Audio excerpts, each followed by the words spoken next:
के जीजा रहंग पानी रंगीना महल जवानी सहेला जोगा के धनमा रखले हम बानी डाल के जीजा रहंग पानी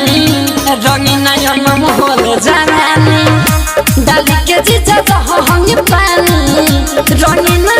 महल जवानी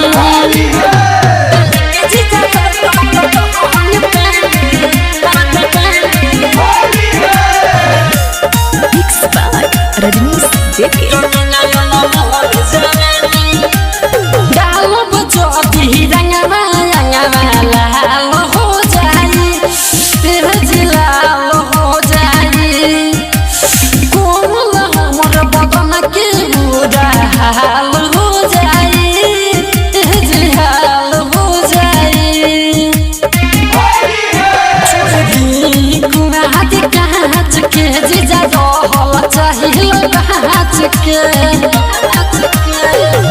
कोई से छुपाइब जदी पड़ जाए निशानी डाल के जीजा रहंग पानी रंगीना महल जवानी डाल के जीजा रहंग पानी रंगीना महल जवानी हटना